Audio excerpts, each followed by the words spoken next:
Hi, everyone. Hey, I'm Ramiro. I'm a professor here at the Game Center. I'm going to introduce you to one of our former professors, Bennett Foddy. Um, so, first of all, because I always forget this, we need to thank our sponsors, Stay 2 Interactive and Empire State Development. Thanks for sponsoring these talks. Oh, there's pictures. Okay. So, y'all probably have heard that Bennett Foddy makes some games. He's probably most famous for his game QWOP, Getting Over Bennett Foddy, and Baby Steps that came out not long ago. He's made probably another like 50 games on top of that that he'll be talking about today. You may or may not know that Bennett used to be the bassist on the band QWOP, which Grammy award-winning band, nominated. Bennett had left the band by then, so they didn't win the award. He was also a philosopher for Princeton and Oxford, both places that have been nominated for a lot of things too. And then he got into game development, and that's what his talk's going to be about. So I'm not going to stay on that too long. Bennett got into games. Bennett became a professor here at the Game Center, taught here for a long time. Went back into just full-time making games. And in the beginning of that journey, I actually got to work on a game with Bennett Foddy. And I want to tell you that you know him from his games. You probably have like seen some interview with him on YouTube or whatever. But I also want to say he's like one of those like incredible people to work with. He's just like really, when you work with that one person who just gets everything done the right way, and then when we can't figure something out, he's the one who would like always figure out for the group. So yeah, I want to like gas him up a little bit before he comes up here. But like, yeah, my personal experience with him is like he's a good friend. He's a great person to work with. Yeah, I'm really excited that y'all are gonna hear about his journey making games right now. Please welcome Bennett Foddy.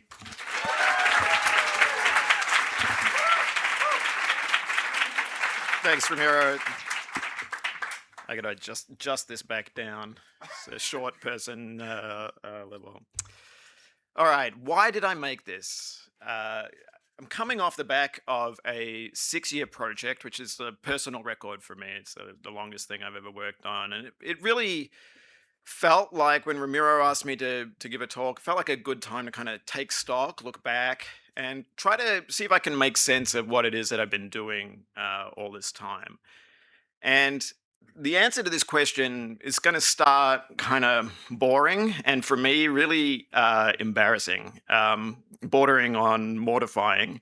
But hopefully it gets a little bit more interesting as it goes, and we can start to see a little bit of a shape and tell a little bit of a story.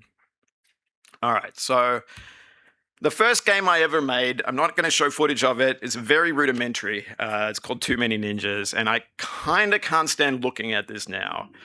I released this just before I moved to the USA for a job in philosophy, and making games was a sort of a new hobby that I'd picked up as a kind of a late night procrastination thing.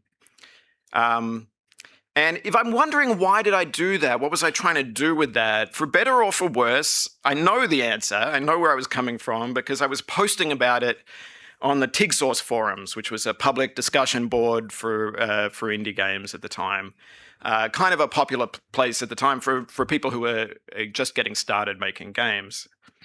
So it's like this, I'm totally new to game development. This is another post I made there on the Fez devlog, where I articulate how I was feeling about indie games at the time. It says, though we need to go back to 1989 and redo the evolutions of games again. I really cringe to look at this now, including my incredibly bizarre and embarrassing spelling of indie, like Indiana Jones or something. But what's clear is I was excited to view this new wave, or new to me at least, this wave of small, team-developed, low-budget games back then as a kind of a nostalgic do-over for the development of the art form. I felt like something had gone wrong with big-budget games, with commercial games by 2007. If I think back, I can't really think what had gone wrong, and a lot of good games coming out that time. So, but I clearly felt like something had gone wrong. And I continued to muddle through making games in that kind of vein. This is an unfinished, unreleased prototype that eventually became a game for the Playdate console in 2022 called Zipper. And I'm putting this up because I have a TigSource post about this too, where I actually say what my design goals are. Simplicity and addiction, my only goals. So it's clear that I had very sort of generic goals. I might just as easily have said, I want to make a fun game. And to me, that doesn't really feel like a good reason or a sufficient reason to be doing things anymore. Kind of like, again, like sort of cringing looking at that. I'm now best known for making physics games, and this one, Little Master Cricket, was the first physics game that I made. There's almost nothing to it from a technical point of view. I've basically just taken a little rag, like a paper doll that I made in Flash, and I've hooked it up to the Box 2D physics engine, which was new at the time. And I've anchored the guy's feet to the ground and the bat to the mouse. And that's like pretty much the whole game, other than just detecting where the balls are going. And I do remember not just trying to make this addictive and fun. I was trying to make it commercial. It felt like I could tap into a market of like cricket fans globally, and I was chasing that first and foremost. And I know that this is even more cringy, but if I look at the folder name where the files for developing this is called Money Spinner, it didn't make much money, but I did know a few cricket fans who really loved this one. Then later the same year, I made QWOP, which was the first, I think, significant game of my career. If you've never played QWOP, it's a game where you try to run by pressing the keys on the screen, QWOP, to counter-rotate your knee joints and your hip joints to try to get this guy to run down a track. And that's really all it is. There's not really a whole bunch of content beyond that. And the actual story of why I made QWOP is sort of similarly not very impressive. Once again, I was trying to make, in my own head, I was trying to make a regular, nostalgic, addictive video game. I was trying to make like track and field, not a funny version, not like a joke version. I was just hoping that the physics engine would help me to do what I didn't know how to do the normal way. And even that is making me sound cooler than I really am. Because the truth is, I was trying to make the Carl Lewis Challenge, not track and field, a much worse game, but maybe one that looks a little closer to the final product. I didn't have any background at all in writing code, so I didn't know how to make those things from what I had figured out how to do. I just finished this cricket game. That's what I knew how to do, which was basically nothing. And QWOP is basically just the cricket game with the feet unglued from the ground and a different way to activate the joints. And I had a kind of a blind hope going into it that would produce something as good as the Carl Lewis Challenge. It didn't turn out that way, but I did immediately like what I had after a couple of days working on that. And I still like it. It's the first of my games that I really still feel fondly toward, even though it was kind of like a happy accident. I posted it on the forums for feedback, and I got a bunch of good suggestions and feedback, and I took almost none of it, except I did give it an instant reset button on Andrea Jorgensen's suggestion, and I called it QWOP. I was going to call it something like athletics, because people were kind of like excited about that being a word. And I don't think the reason I was kind of rejecting feedback was because I had a super clear vision that I wanted it to be just exactly this way. It was more like I was at the limits of what I knew how to do, and I was ready to move on because it seemed like super hard to be able to do more.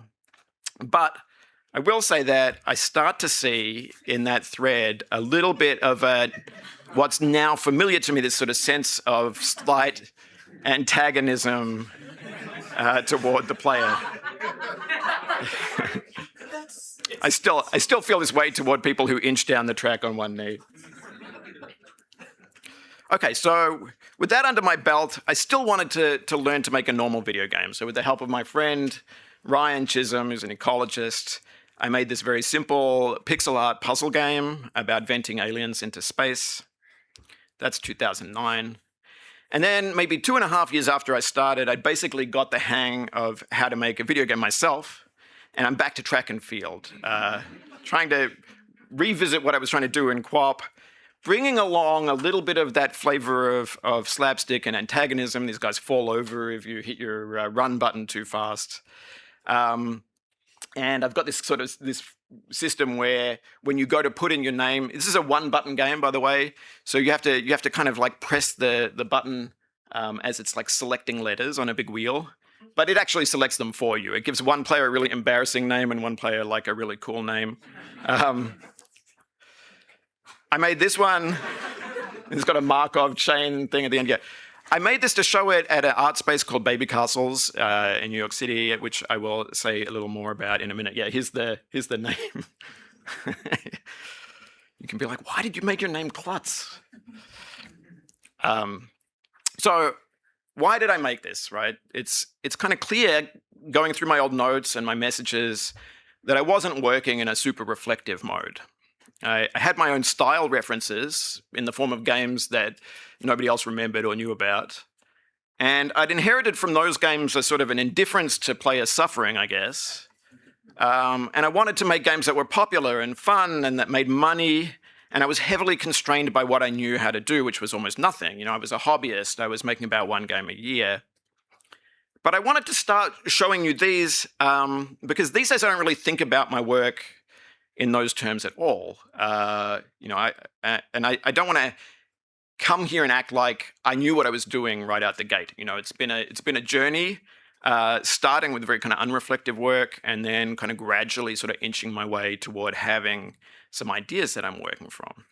All right, so I'm in this kind of unreflective mode, and something changed in December of 2010. I got an email from my web host telling me I was hogging all the bandwidth.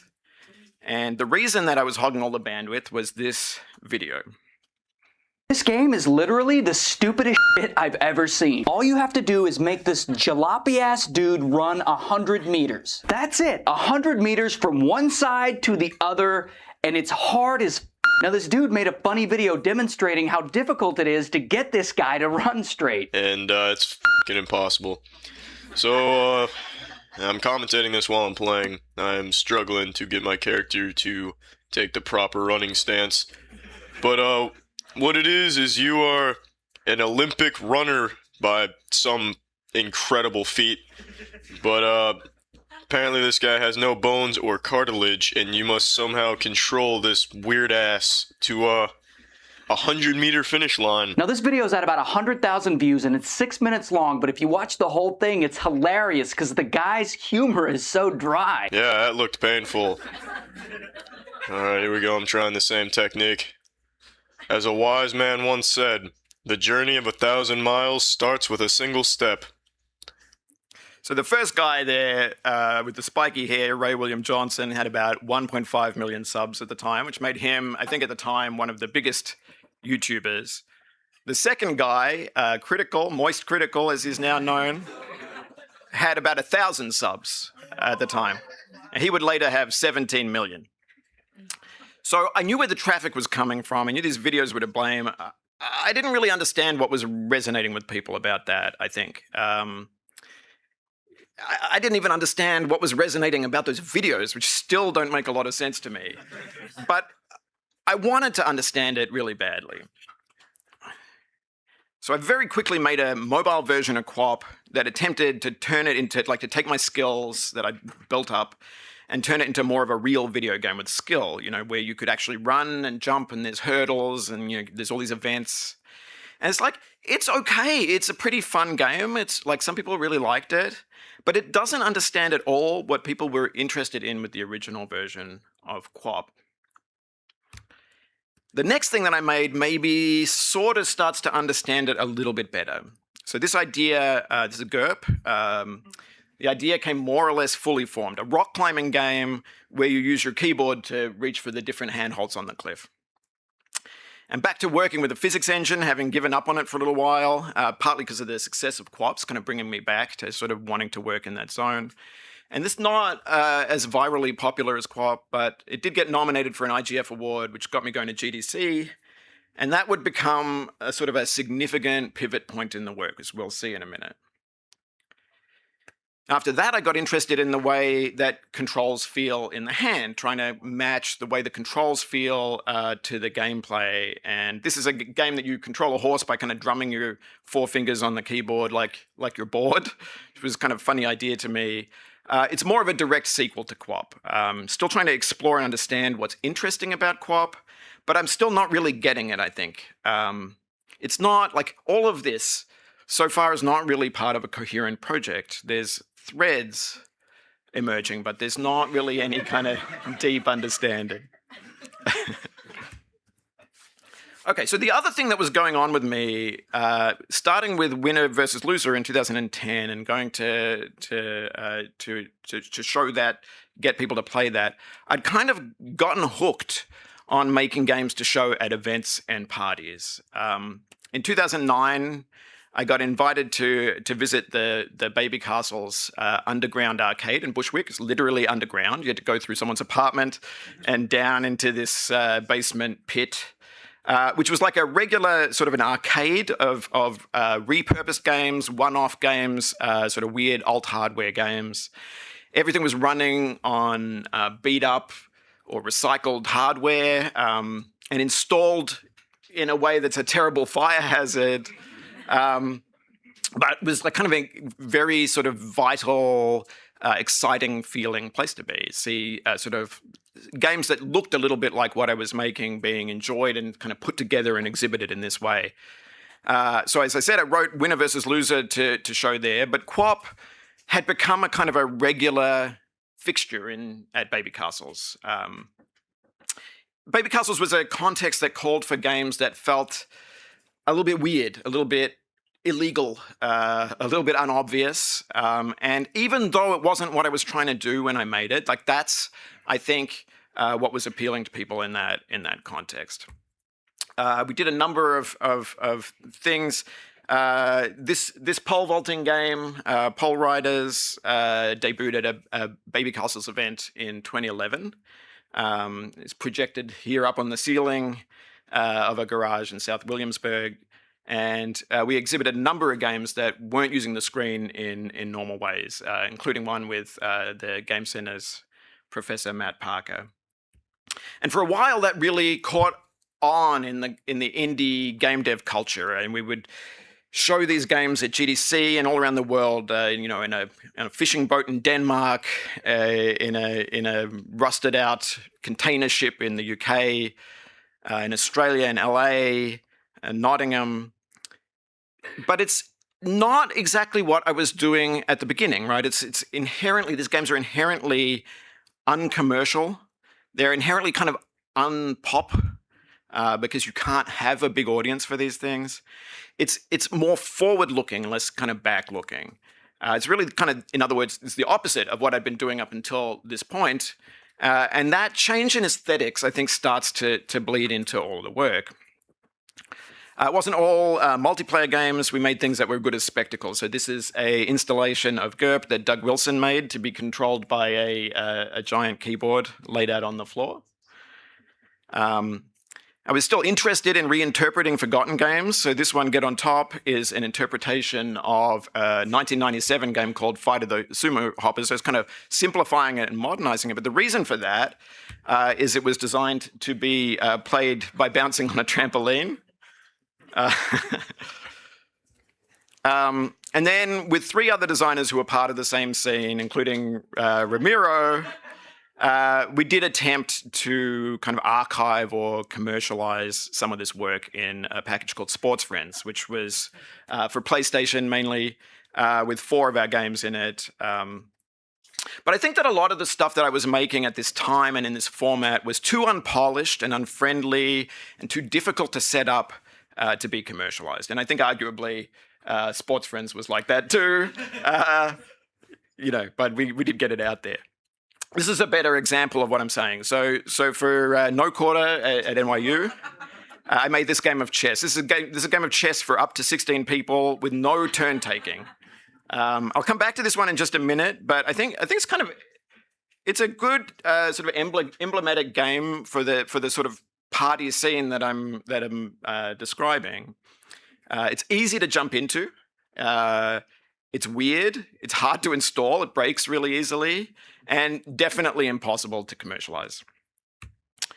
So why did I make those, right? Like that's the thing, is I'm kind of looking, there was this kind of multi-year period where I was really kind of focused on this. And I think for the first time I was starting to zero in on something that I now think is interesting. Like there was something about that context, those parties, those kind of dungeons, those events, that was electrifying, that was inspiring me. But I don't think at the time I could really have explained to you why. I knew it was happening. I knew I wanted to be part of it. I don't think I really had like a framework for thinking about it. And I had a pivotal moment on this front when I was at GDC in 2014, showing the chess game. When I went to a talk by Frank Lantz, erstwhile chair of this department, who was giving a talk, which I'm just going to show a little excerpt from. My approach to integrating these forces is totally different.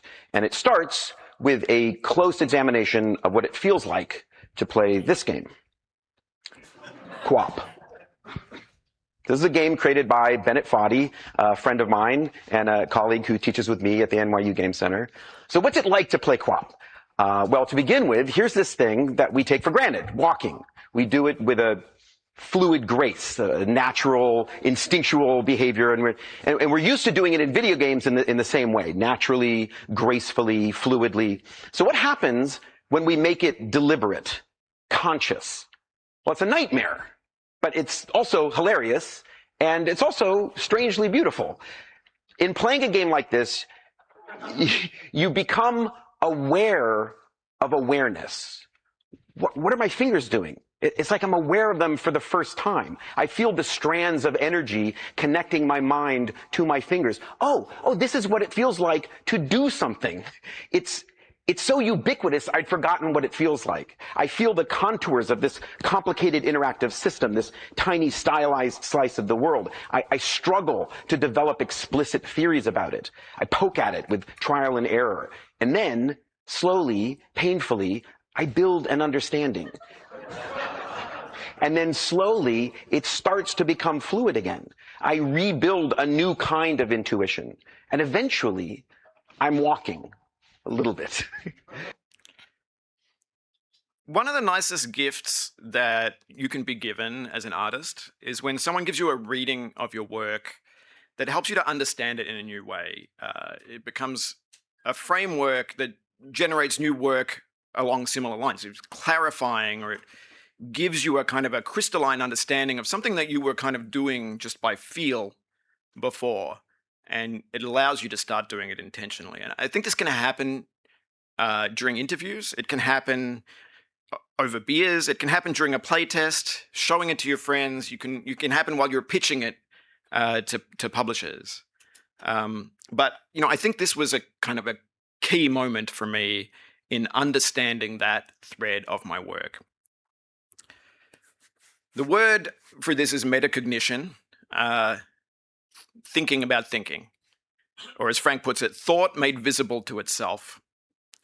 So his claim is intended as a kind of a universal claim about games, that every game has some ability to put a player in a metacognitive mode, thinking about their own thought.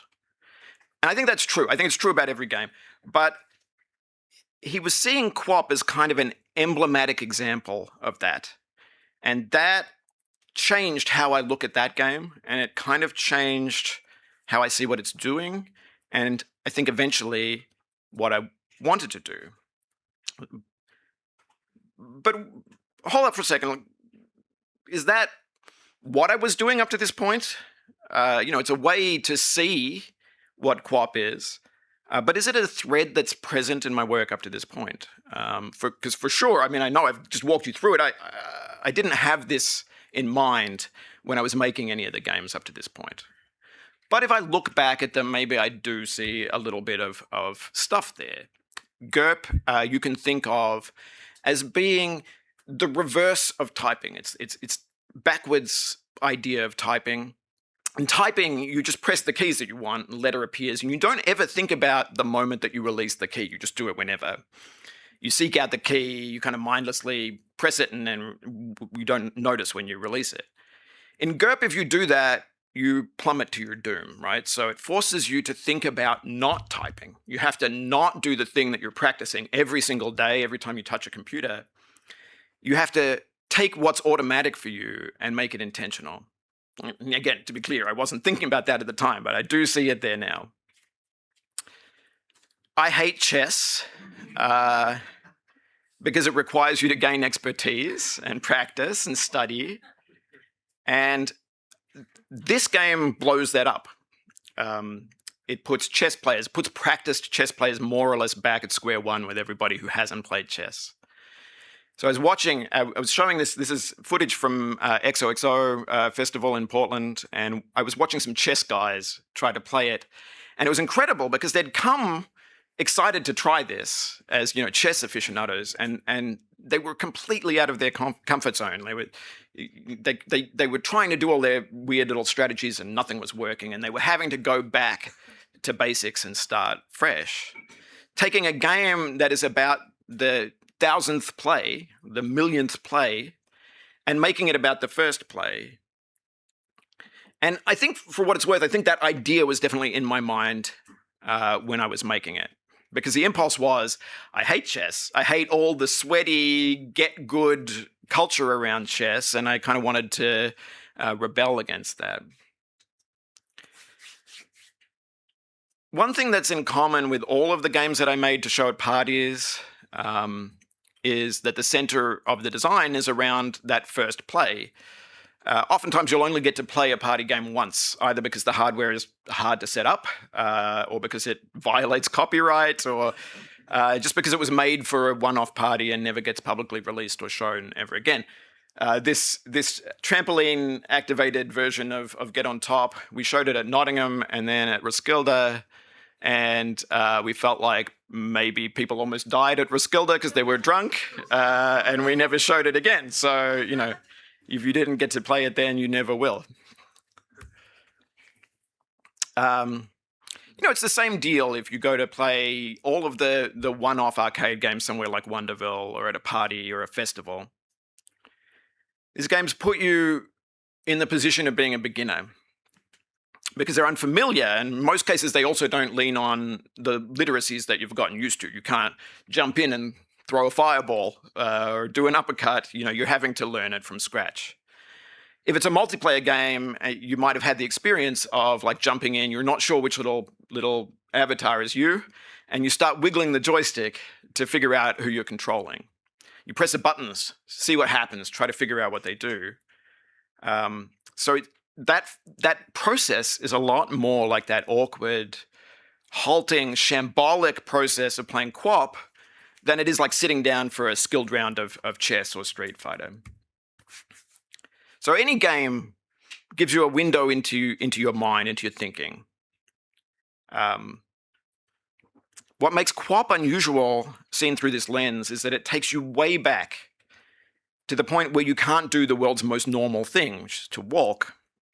I think that's why, by the way, I think that's why people say QWOP is a difficult game. I think that's why it's singled out as an example in Frank's talk. It's because walking is expected to be reflexive, fluid, expert, and instead it puts you in a place of figuring that out and feeling your way. And party games, I think, have a way of putting you in that place where you're figuring stuff out. QWOP, along with basically all of my games, refuses to do overt conveyance of rules beyond the absolute bare minimum. Sometimes there was just telling you which keys were to use. But I've always had this really strong intuition that being taught to play my games would rob the players of what's good about them, which is figuring them out. I want to hold people in that figuring it out moment as long as I can. So that's not what I want for every game in the world, right? I'd hate to play Crusader Kings or whatever that way. But this sort of flavor of stuff, this flavor of refusing to tutorialize, is there continuously in my work the whole time. After 2014, after I saw that talk at GDC, I do see a shift in my work where those threads start to get pursued in ways that are more intentional and more clearly and consistently pursuing that kind of big bundle of ideas. The next significant game that I made after Sports Friends, I think, is a perfect example of this. So this is one that I made with AP Thompson in 2016. It's called Multiball. So it had this idea percolating for a number of years that I was finally able to implement with AP's help.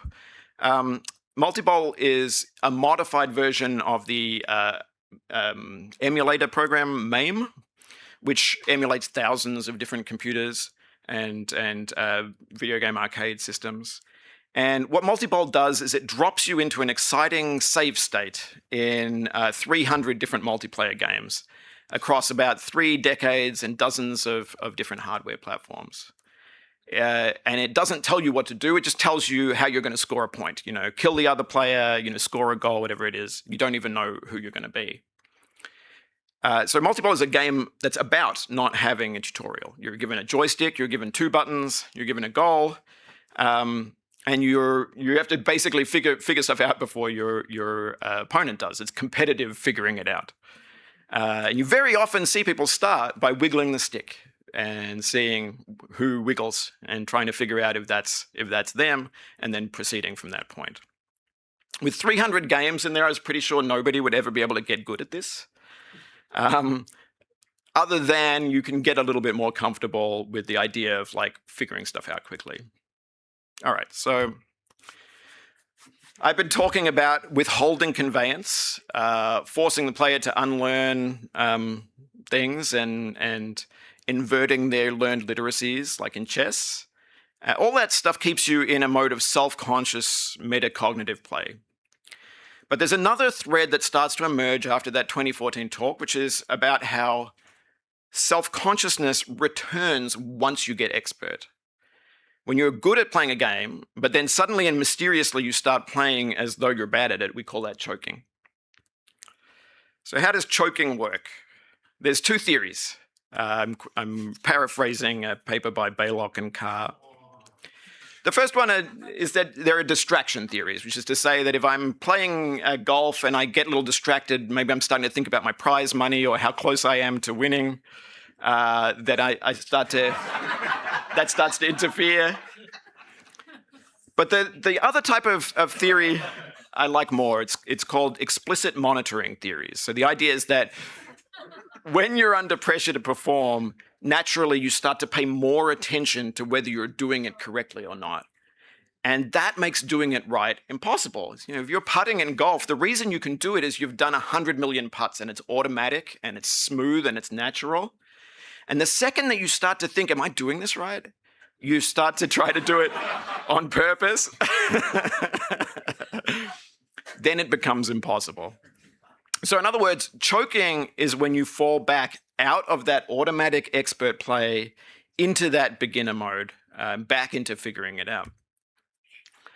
And I think that's one of the things that I love most about video games. I call them choke machines. They're really good at generating those moments, basically for 2 reasons, right? They get you into the practiced automatic play very quickly because they tend to be much simpler to learn than a real life sport like golf. And then they take the difficulty and they gradually ramp it up and they add more and more stress to you until you start to choke. People don't choke when there's no pressure, of course, and for there to be pressure in a video game, there has to be something on the line. You get that for free if you're playing a multiplayer game because competition is social. You want to win, obviously. Sometimes there's prize money. But in a solitaire game, you have to earn it. And the way that we usually do that as game designers is we threaten to take somebody's progress away. And in 2017, I'd gotten interested in making a single-player game that could make a person choke. And that turned into Getting Over It.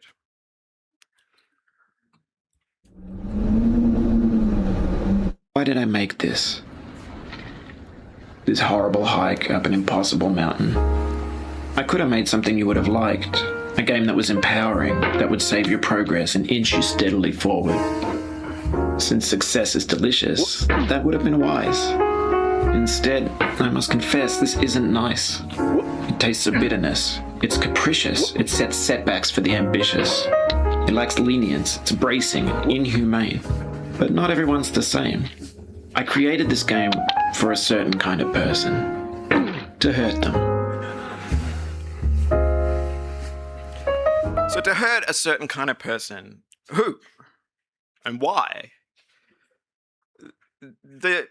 This way of framing it, the idea of that was first and foremost, I wanted to warn players that the game is frustrating. It's sort of steeped in loss. I wanted them to go into that with their eyes open. But then I wanted to suggest to them that it might be something that's interesting and good, something that an enlightened person, a person of taste, might pursue. The game is laid out in a serpentine shape, like an S shape, that allows people to lose nearly all their progress and have to start over. And I'm not interested in doing that because I'm sadistic, or not only because I'm sadistic.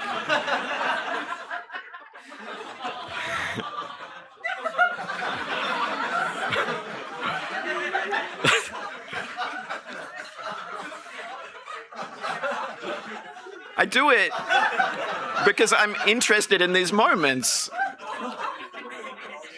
where it feels like life or death.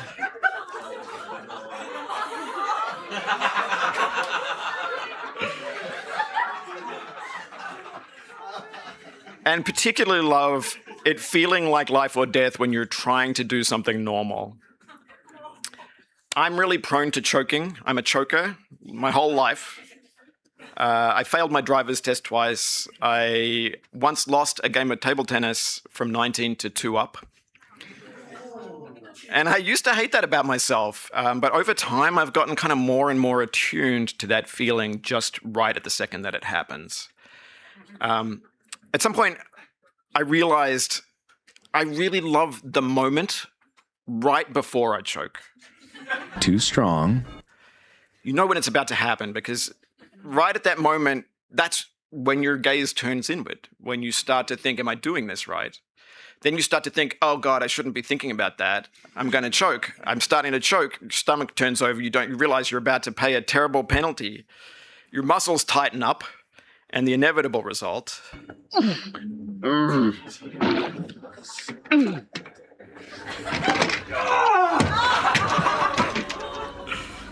a hotness in your face, a sinking, embarrassed feeling, questioning your life choices, closing the game, walking away until you come back. I had gotten really interested in how games could make my feelings visible to myself, not just my thoughts. In particular, if I could focus in on exactly how I was feeling when I was doing something repeatedly, like fail at a hard video game, I could start to understand what I liked about it. So there's this idea attributed to the musician John Hassell that says that understanding that kind of thing is one of the most important questions that an artist can ask of themselves. What is it that I really like? And I'm just starting to feel like this was something that I really liked, right? Like this moment, this kind of feeling. But in a game, you can also ask your players to do the same thing, to ask the same question. And that idea goes into the script for Getting Over Its narration. Trash is disposable, but maybe it doesn't have to be approachable. What's the feeling like? Are you stressed? I guess you don't hate it if you got this far. Feeling frustrated? It's underrated. An orange is sweet, juicy fruit locked inside a bitter peel. That's not how I feel about a challenge. I only want the bitterness. It's coffee. It's grapefruit. It's licorice. So both the script and the design of Getting Over It do two things. On the one hand, I'm aestheticizing certain feelings of failure, of loss, frustration, choking, how they feel to me, how I like them. And I'm providing them in abundance. saying how much that I like them. But on the other hand, I'm getting players to think about whether they also orient to those same feelings, and maybe to confront the fact that maybe they're also playing the game for those reasons, for the failure parts, not just the success parts. It feels like we're closer now. Composer and climber, designer and user. You could have refused, but you didn't. There was something in you that was hidden, that chose to continue.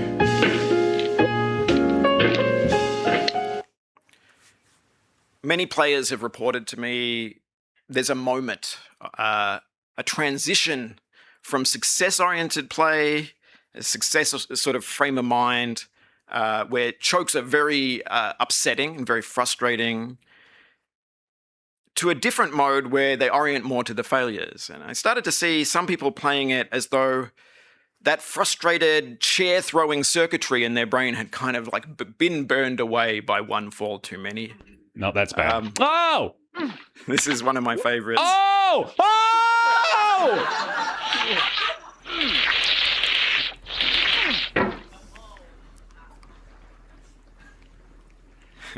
Wait for it.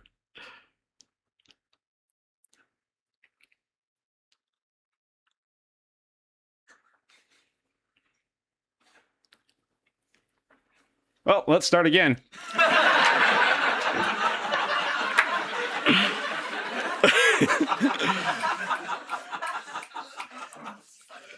And I had some players who would even delight in it. I had this feature in Getting Over It where at the end of the game, you'd go to a chat room. And then I would get summoned to the chat room. I would get like a push notification on my phone. I'd run over to my computer and I'd jump in there and I'd be like, congratulations on finishing the game.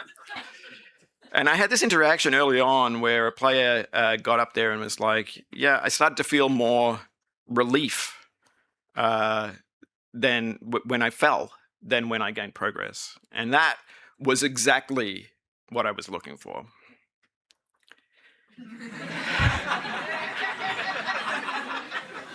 Inviting the player to notice something about how they're feeling and how their mind is working, and then getting them to admit to themselves that they like it, to recognize themselves in the game, to see themselves as a sicko. That becomes one of the keystone design ideas in the game that I have been helping to make for the last 6 years. It launched in October. So let's talk about baby steps. So I made this along with Gabe Casillo and Maxi Bach it took about 6 years. If you haven't played Baby Steps, it looks like this. Like QWOP, this is a game which you play where you move your feet manually in order to traverse the world, taking every step sort of painstakingly. Now, unlike QWOP, now that I'm collaborating with a gifted programmer, it supports actual walking around. So I thought we could hear from the programmer about how that works. Hi, I'm Gabe Casillo. I'm one of the developers. I'm going to start over. Hi, I'm Gabe Casillo. I'm one of the developers of Baby Steps. That's this game. We've been working on it for close to 6 years now. It's a game about hiking up a mountain. Here are some facts. Fact number 1. All the cutscenes are improvised by us, much like these facts. Fact number 2. It's a climbing game that has a complicated system for walking around. You lift your foot with the trigger and then you move the stick to move the foot around. Move the stick forward, foot move forward. It's all one-to-one. It feels really tight. It's all good. It was really, really hard to make. Oh my God. And then also, there's a big old world to walk on. Look at that. Oh, this weather doesn't look the best. Let's pick a nicer looking weather. Look, you can change the weather. You can't. I can. I'm using cheats. But look at all the delicious weathers you might experience in the game. Then there's stuff to climb on, like these rocks. I thoughtfully placed these rocks in an interesting way so that they would be fun and frustrating and delightful to climb. There are little ideas in the level design, little ideas that are humble sometimes, like this one. Like, ooh, there's a little crack. What are you going to do about that? Oh no, you might fall, but maybe you can rescue it. And then ideas that are maybe a little bit more interesting, like this next one up here where you can't make this little step uh-oh, your knee hits the thing, and then you're like, oh, wait, maybe I can put my foot here, and then that's like a beautiful little epiphany you've had. Isn't that sound fun? But then also you can fall off it and feel the despair and frustration, and maybe that will lead you to have some kind of revelation about yourself and how you react to the trials and tribulations that life throws at you. All right, so that self-recognizing type of play that I was describing forms a huge part of what we're trying to do in the design and in the narrative beats of Baby Steps. We take all kinds of different approaches to get players to confront this question: why am I playing this? And to confront the question, what is it that I really like? Step one is to set the table for the player to feel okay about being in that kind of non-expert first play emotional frame, to understand that they're supposed to be confused, at sea, playing poorly. And we do that right at the beginning of the game. Oh! Deep breath. You're okay. You're okay. You're okay. You're with Jim? I'm Jim. No, I'm Jim. Yeah, no, you're Jim. Just relax. Nothing to be ashamed of. Everybody falls. Let's get you on your feet. I'm good. I'm good. I'm good. What's your name, son? I'm Nate. Nate. Good to meet you. Yeah, it's just, what's this program called? Program? Like, what's the name of the camp or whatever? Oh, it's not a camp. Do my parents? Oh, no. No. It's just a cave. But it's mysterious. Of course, you're full of questions. I got it. But before we get to that, there's just a few things I've got to explain. Oh, that's okay. Can I go? Go? Like, if I leave, are you gonna stop me? No. Oh, Of course not. okay. Then I'm just gonna head out. It's nice to meet you. Okay. See ya. It was playing out a lifelong fantasy of mine to be able to just skip that whole thing. Step two is we set up some choke machines. So after a little while of playing Baby Steps, walking around on the flat ground starts to get more or less trivial. You get really good at it. So we constantly introduce the opportunity for players to, mostly voluntarily, get a little close to the edge of a major screw-up. This spot here calls on you to simply take a normal length step over a big gap or lose 10, 15 minutes of climbing. Yeah, nothing special about this step, except that there's a lot of pressure and you can almost screw it up. So we have a number of these. I'll just let it complete so everybody doesn't feel too unsatisfied. Go.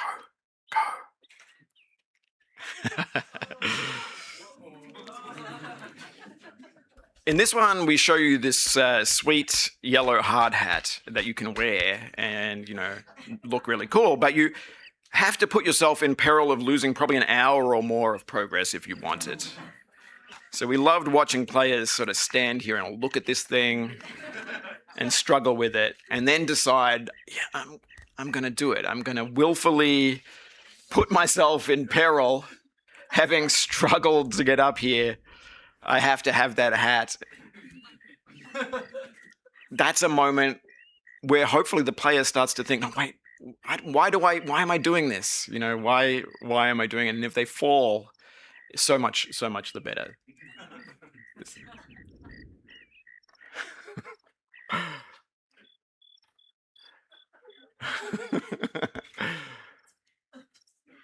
Starts to go for it. This one I'm not going to tell you how it turns out.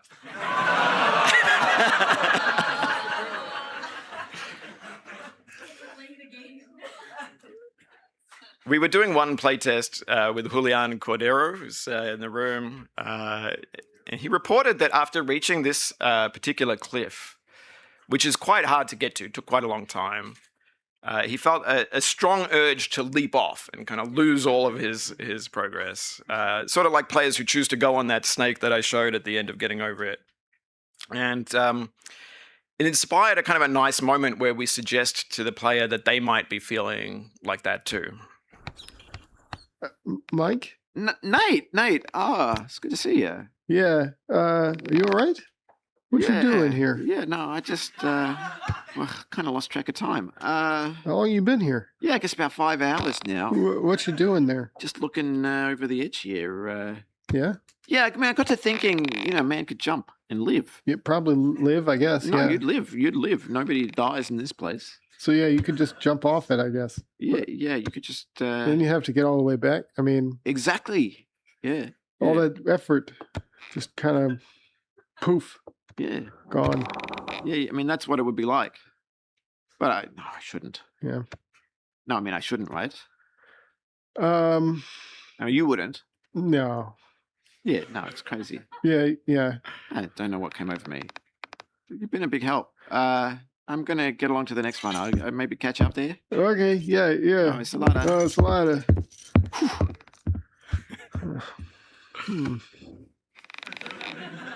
It's kind of putting it in your head. Dotted around the world of baby steps, there are these kind of frustrating challenges that, for the most part, don't have any rewards, or if they do have rewards, they're frustrated. They're insultingly small. Like there are a bunch of these piles of peach cans that you might choose to kick over for a kind of weak celebration of climbing a rock, but there's no cutscene, there's no achievement, there's no acknowledgement that you did it. And with that, what we're trying to bring out is to get players to climb things knowing there wouldn't be any acknowledgement, knowing there wouldn't be a benefit, in order to kind of start to ask themselves why they're doing that. Why am I playing like this, right? Like I'm not given a list, I haven't been told to do this, why am I doing it? And it was important to us to get players to confront that, at least some of them, and for some of them to confront that they were intentionally choosing to do things that would normally be thought of as annoying or frustrating or disappointing. This scene, it takes place over a hole it's not impossible to get out of, it's very difficult to get out of. And the game up to this point has been full of situations where the player goes into a hole or a pit that's impossible to get out of, and Jim, the guide from the beginning of the game, comes along and rescues you. But in this case, at the culmination of that, we make it very clear to the player that that's not going to happen. Oh, don't you dare.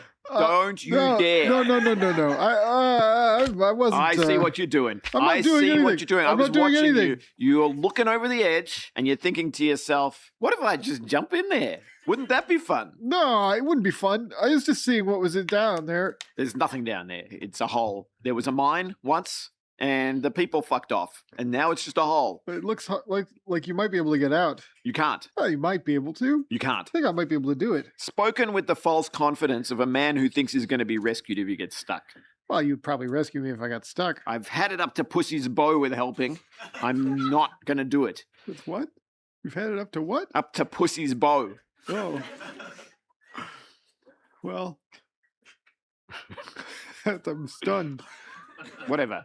I'm leaving. Okay. You can scream as loud as you want. All right. Nothing's going to happen. Okay. And sure enough, players do leap into that hole, knowing they're not going to be rescued, knowing it's going to be a frustrating, difficult time, and they do it. That experience culminates in the kind of like boss monster of the game, the Manbreaker. The Manbreaker is a very difficult and precarious cliff path right next to a very easy and boring green staircase. They go to the exact same place. They start at the exact same place. You think of this as being sort of a response to getting over it, to the designer getting over it. The Manbreaker is like a mini getting over it, with stairs immediately nearby. So you're constantly aware that it's you choosing the frustrating path. You can't escape the idea that you're hitting yourself. It's not us who are putting you through it, right? It's you. And once you realize that, you can start to ask yourself why you're doing it, why you're putting yourself through that. And I want to say, of course, I want to say to you that it's just that players are purely enjoying themselves, that they've reached some kind of enlightened state where they've realized that actually being annoyed is cool, feeling like I do about these things. And some of them surely are, some of them surely are on my wavelength. But I think maybe it's not so simple. The game is also asking, like, do you have feelings that are maybe a little problematic about this stuff, right? What else can you recognize in your own play beyond just enjoyment? A little stubbornness, a little pride, a little toxic masculinity. This is the last cutscene I'll show.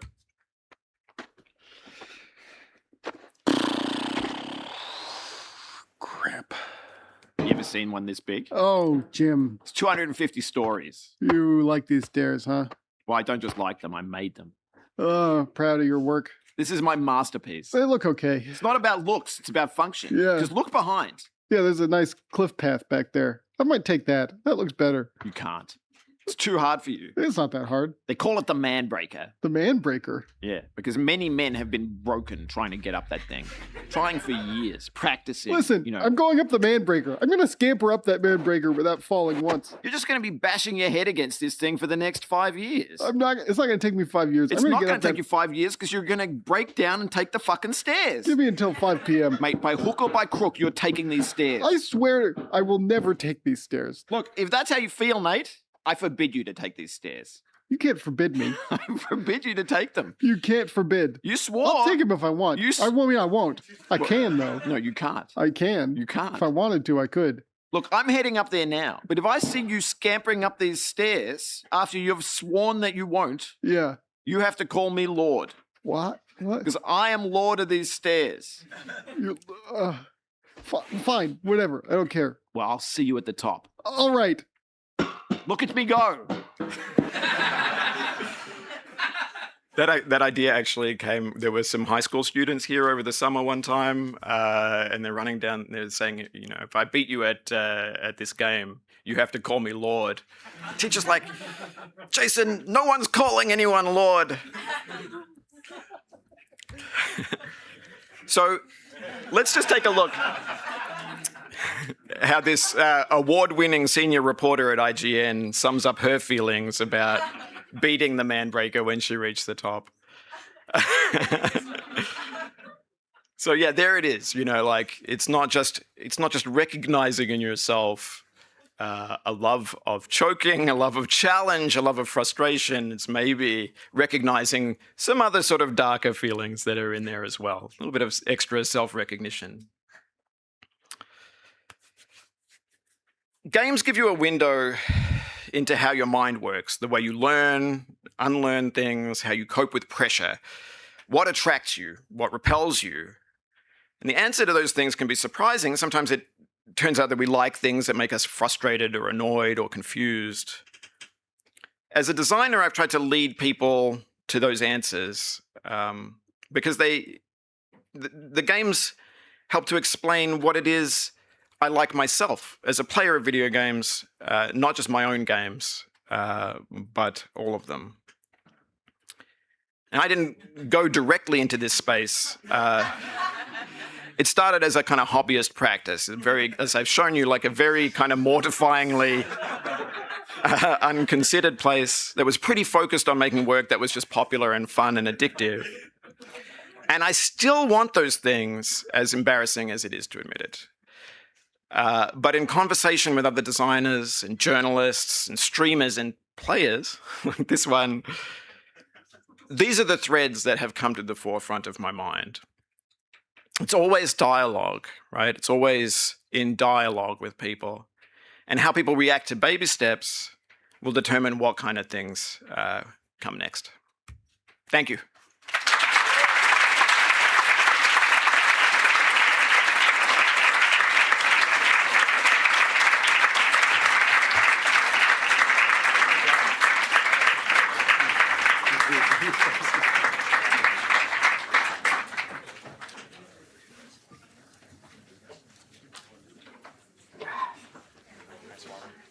Yeah.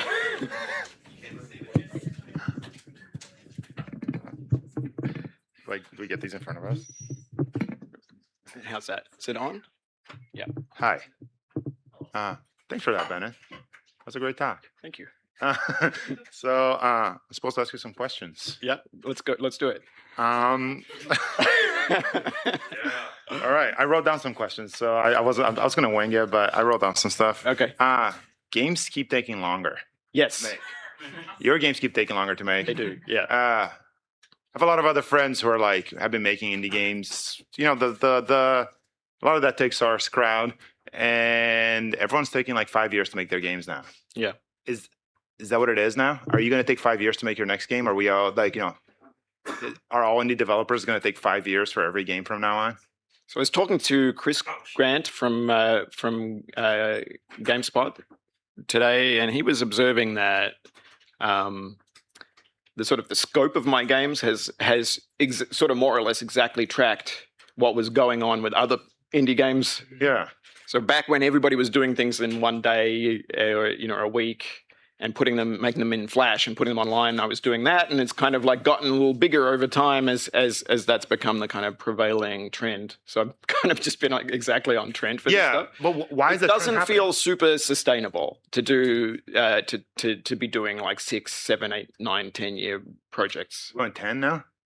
We have many of our dearest friends, some of whom are in this room, have done 10-year games, and that's a lot of life force. We haven't started working again, having shipped. It's October was when we shipped Baby Steps, and so you've got to factor in recovery time. It's something that I think that big companies are able to do because they can put different people on the sort of late stages and on the support of a game.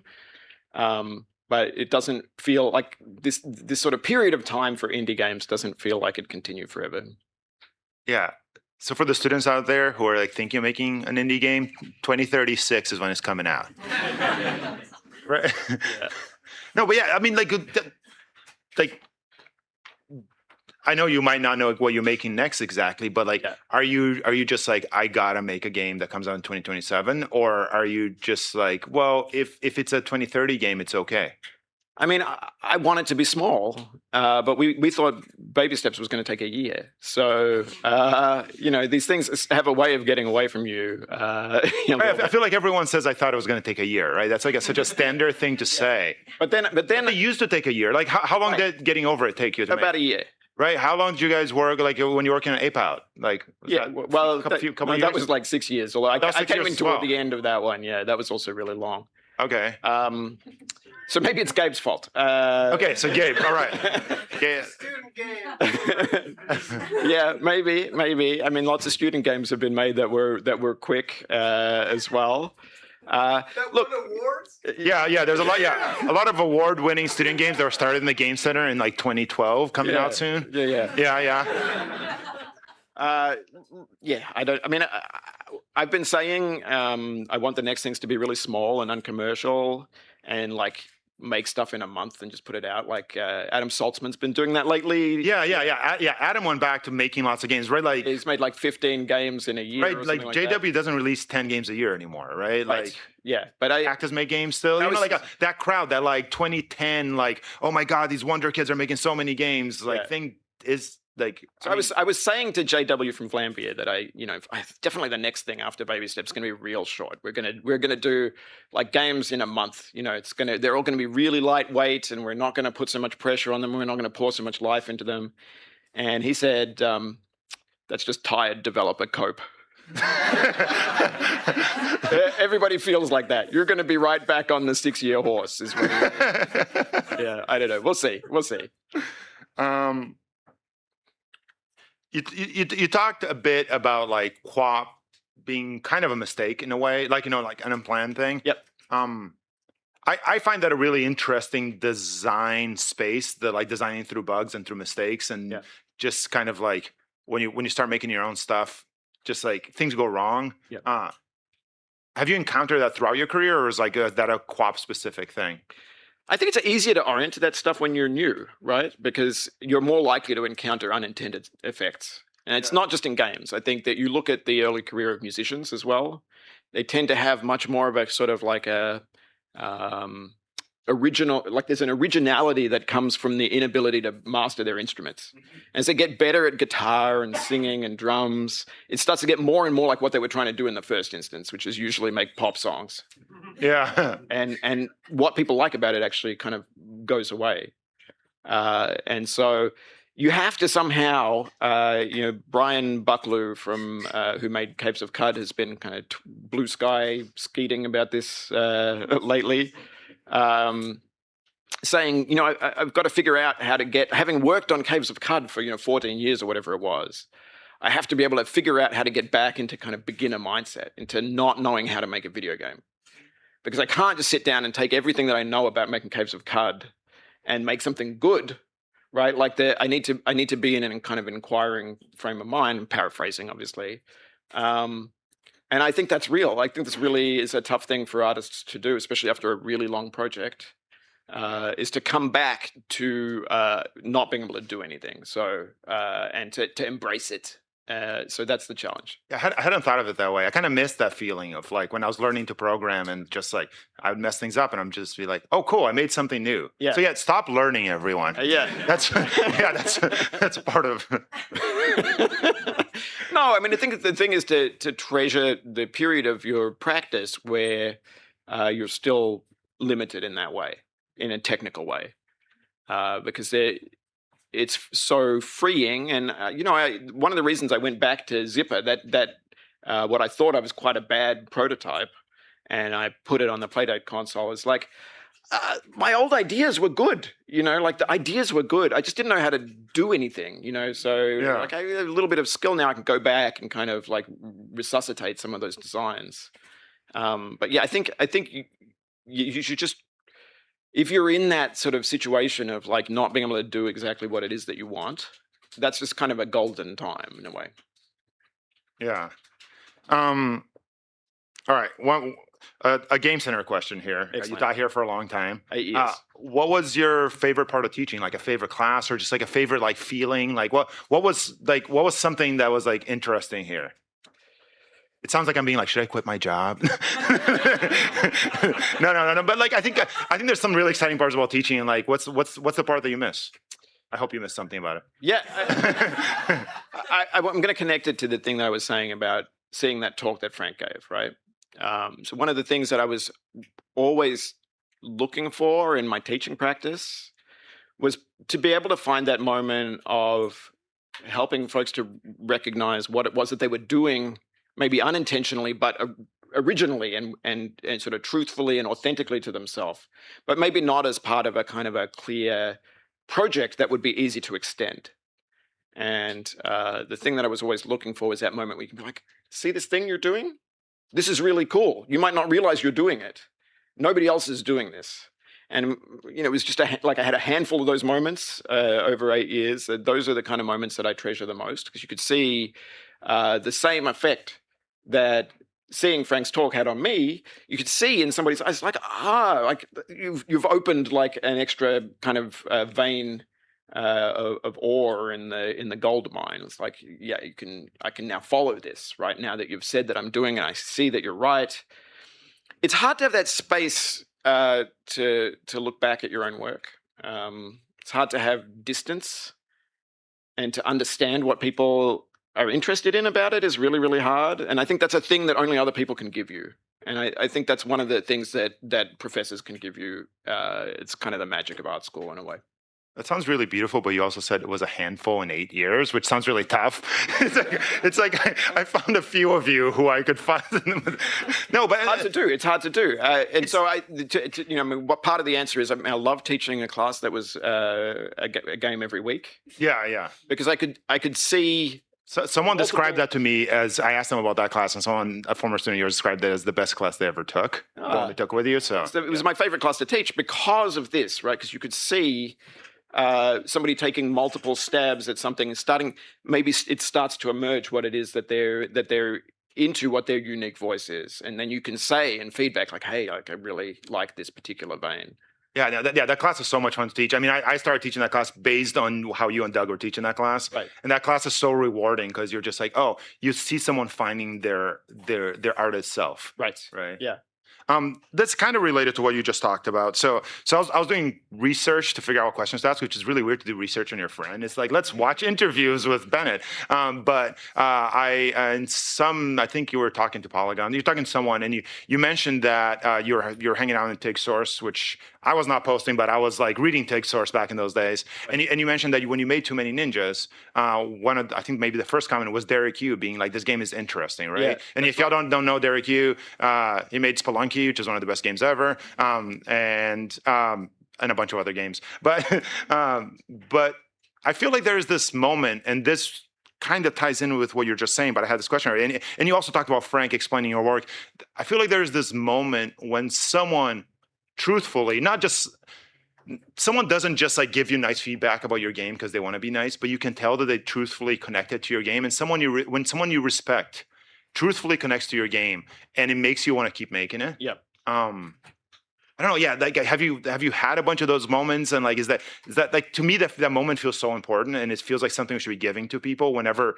But truthfully, right? Like, not, you can tell when someone's like, "Oh, this game is cool, fun," right? Yeah. Versus someone being like, "I just want to keep playing it, and like, I hope you keep making this." Yeah. Yeah, I did. I mean, right out the gate, I mean, there were people on those forums who got really addicted, you know, to that first game. Yeah. And it wasn't very many people, right? Like, it was just a handful of people, but it was enough for me to take something that I was really approaching as a hobby and to take it more seriously. And I think maybe it's true for everybody that there's a kind of gradual ramping up in how seriously you take the work. And then you kind of hit a critical point where you're taking it too seriously, probably.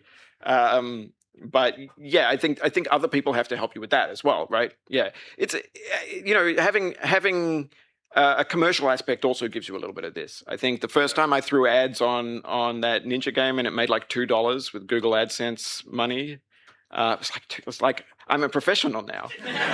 Y'all hear that? Throw ads into your games.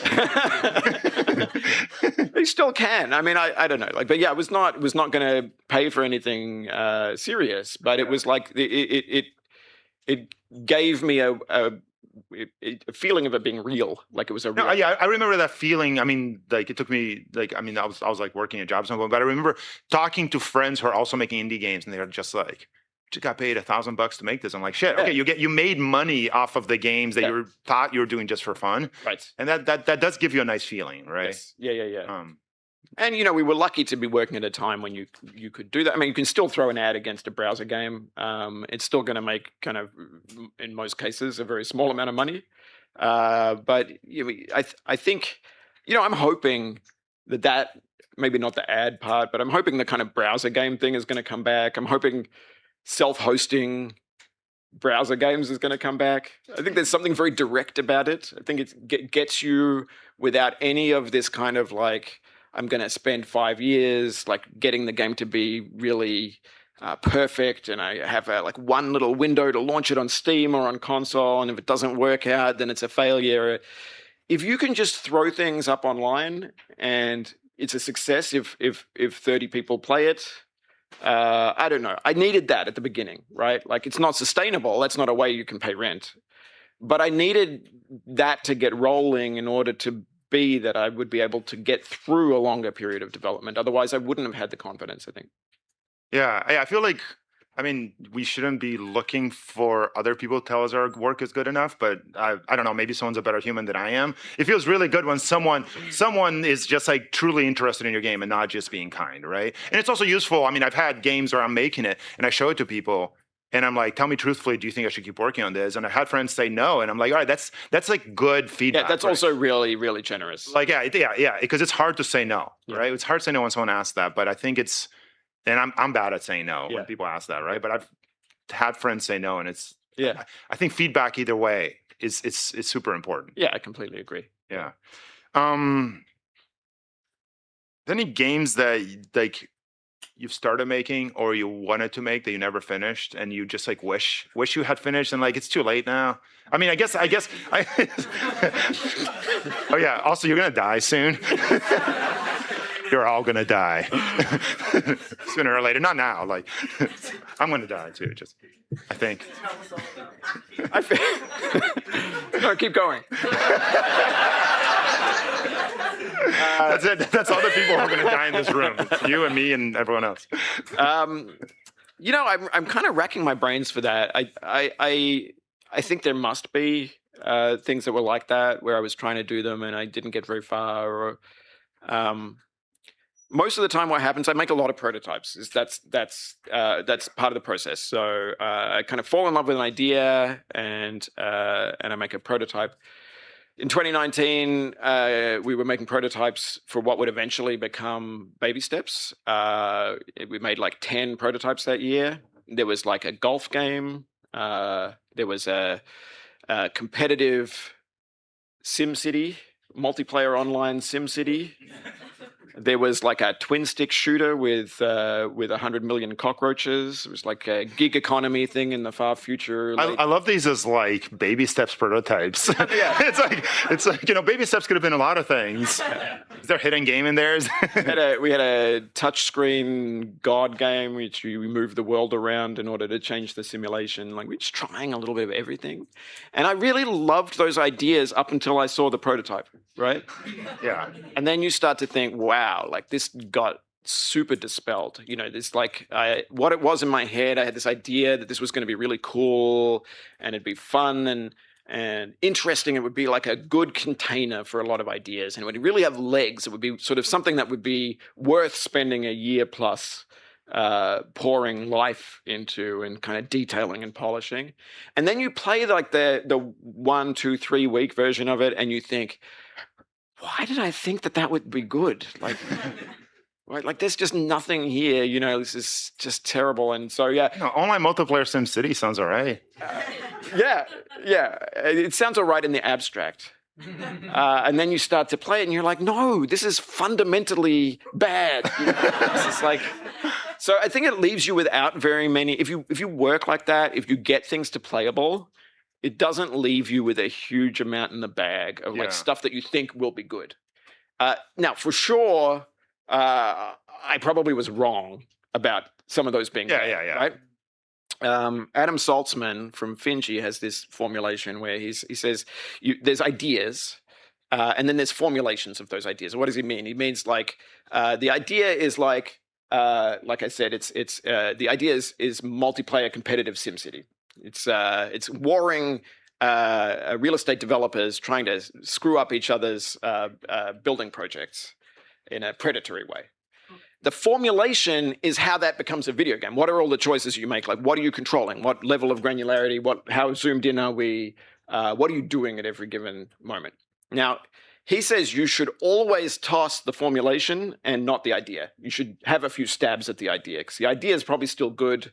It's formulations and he says people always, they make a prototype, they hate the formulation, they throw out both because they're no longer in love with the idea. He says, hold on to the idea and try a different formulation. That sounds so hard. Yeah, it's so emotionally hard. Right. And I don't think I've ever done that. I think maybe Zipper is the only example. And that was a game that I kind of like poked at. They asked me to make a game for the Playdate in 2015, and Playdate didn't get. That was supposed to take a year. They were like, we're launching this hardware in a year, and can you make a little game? And I was like, yeah. They took them 7 years. Did you, like everyone else working Playdate games, also work on it for 7 years somehow? Yeah, but like just a tiny bit at a time. I would kind of jump in and do like a few days here and there, and that was interesting. I wouldn't want to work that way again, though. Yeah. All right. One last question. What's next? And I don't mean exactly like what game are you making next, but like what are you chasing next? What emotions? I mean, what would you like to do next professionally?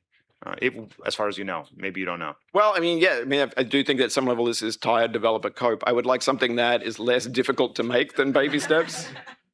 That really drew on a pretty wide set of competencies, and it took a long time just to learn how to make it. I want to do something that's easier to do than that. But as for what it's going to be, I don't know. We're in recovery. Yeah, we're not working yet. When we start working, it's going to be a little bit of trying out some terrible ideas. Yeah. Making really small prototypes, falling out of love with them, throwing them away, getting to like 10 prototypes, going for lunch and saying, why are we sucking so bad?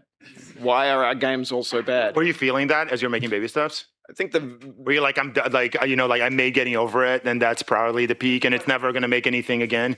1 or 2 days before the baby steps, the first playable prototype, before we had the idea, Yeah. we literally had lunch, and it was like a crisis of like, we've just made 10 in a row that are bad. Like, Yeah. what are we doing wrong here? And I don't know that we were doing anything wrong. I think that's just part of the process. So for everyone who's made 10 in a row that are bad, Yeah. baby steps is good. So Yeah. Make 11. yeah, just keep going. Yeah. All right, let's do the audience Q&A. How do we set this up, Carl? Okay, so we're gonna make a line here. I'm gonna set some basic guidelines for questions. Keep your questions under 30 seconds. Make them a question, not a story about yourself, please. I will be timing you. Yeah, we'll be timing stuff. And if you have anything that's like, you just want to come up and give a high five to Bennett, please make that later after the questions, because this is like questions that for everyone. We will start with yes, please go ahead. I have a question about Baby Steps. It kind of feels like many of the characters that you voiced in Baby Steps are like facets of your personality. Yeah. Like there's this guy who's like the troll guy with a mustache who likes to hide in the chest and stuff like that. And I'm wondering whether you feel like that would be possible for players to ever return that favor to you, whether any of them have trolled you back, like if somebody had like a map of baby steps that they would give to anybody who wanted it, or had figured out how to save scum baby steps. Would that like bother you? That wouldn't bother me. I have had some experiences where I felt like I was getting trolled, but it was usually tech support. It'd be somebody who's like, the game doesn't run. It's crashing like this. And I'm like, okay, have you tried this, this, and this, and that? They're like, yeah, I have. And we go back and forth and back and forth and back and forth. And I start to think, is this person like trying to do a getting over it on me? Wait, did you ever find out that it was a lie? No. Oh, okay. Not too late, everyone. Yeah, this is everybody make note of this. Okay. Hi, Bennett.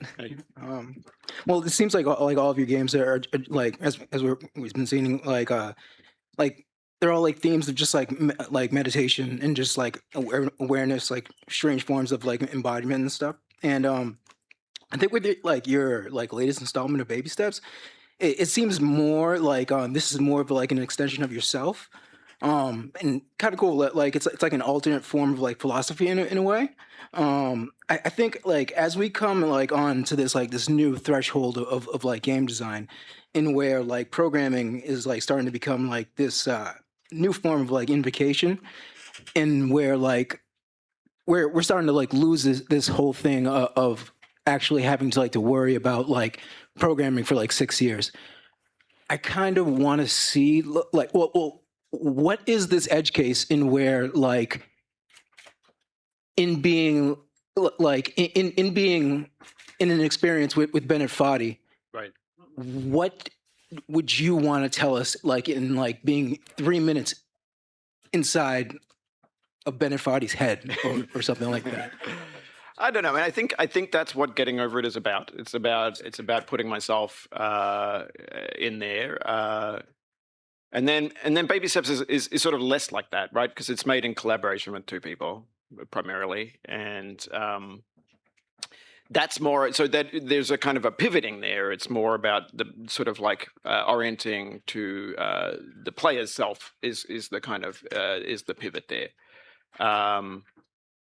And I don't know. I mean, I think you're right that it's going to like the way that people are kind of automating work is going to change how this stuff feels and where the kind of human element enters and where it's sort of recognized. But I don't know. It's a very chaotic time along this.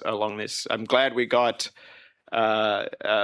Baby Steps out when we did, because I have no idea what's going to happen in terms of like where people see the kind of human side of work in video games as we're going through this period of time where increasingly everything's automated. Thank you.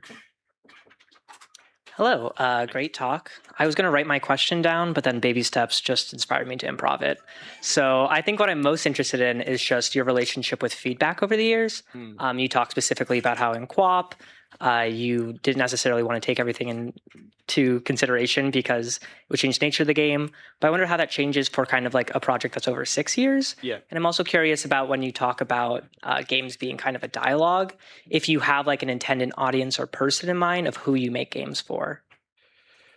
Right. So the first thing, yeah, I think you can make a 1 week game without playtesting. You can't make a 6-year game without playtesting. Or at least it would be a bad idea. I think it would be kind of like cowardly in a way. And I still don't really enjoy it. But we did actually wind up having about 100 different playtests or more before we even got to like QA for baby steps. So we were doing an enormous amount of it mostly with the kind of help of very generous friends and colleagues. So yeah, it's different. Sorry, remind me the second part of your question. Oh, just in the idea that like you mentioned games as being like a dialogue. Yes, that's happening, and like if there's a certain person that you have in mind or generalized audience. Yeah, I don't know. I mean, I think the truth is, you hope that people will that there are people out there who are interested in the same things as you are. But you can't rely on that. And I think as time went by, I had to get more and more realistic with myself that I was trying to turn people into people with the same tastes as me, right? But that's the dream, is to bring a very kind of strange taste and then have people come around to it. Like that became the kind of kink that I was into. Awesome. Thank you. Hi, thank you for the talk. I guess kind of related to that last question. So when talking about getting over it, you said that you created this game to hurt a certain kind of person. You also talked about making games that are purposefully uncommercial, but many of your games, especially Getting Over It, have become very successfully commercial. So inevitably, almost every person who plays your game will get hurt. So as a creator of pain, how did you learn to expand your definition of what certain kind of person you intend to hurt?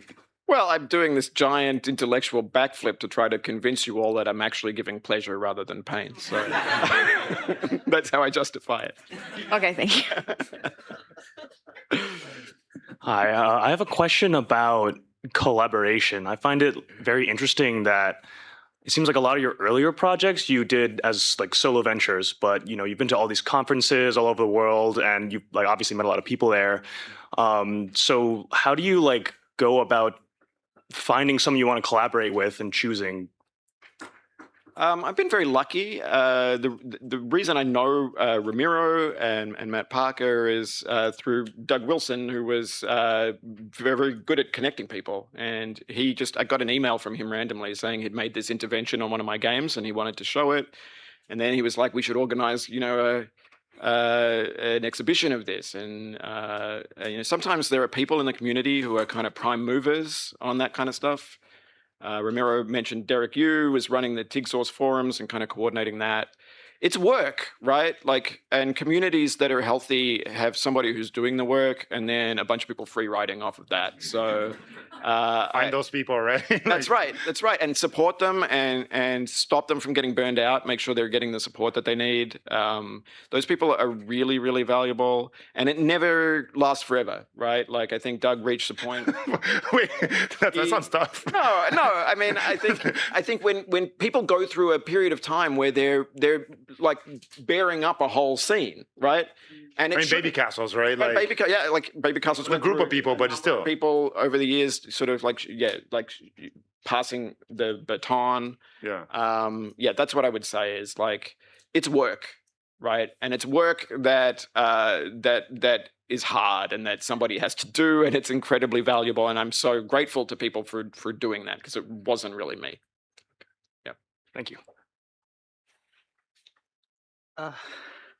So I guess one thing I was noticing about what is it, the Man Crusher, the Man Breaker, the man, what's it, Breaker, sorry, that the stairs, I feel like to me it kind of seems almost like the game is offering you like a cheat, kind of like it's like a cheat code. It's like, oh, you can just skip this part. So I guess I was thinking like, What do you think about like cheats in video games and like cheats that are like third party or cheats that are in games and whatnot that are like, and how that relates to this kind of concept you have of like this sort of self-inflicted pain, sort of? Right. Yeah. I would never, you know? And I think that that's interesting, right? Like, I think that it's interesting, the feeling that I have that were I to cheat, I would just be taking away the thing that I like. When you have that realization, you have to confront that you like every part of the thing that you're trying to cheat to rid yourself of, right? Same thing goes for quick save, quick load, and I think sometimes, depending on the game, it may go for picking the easy mode, which I sometimes do, but it depends on the game.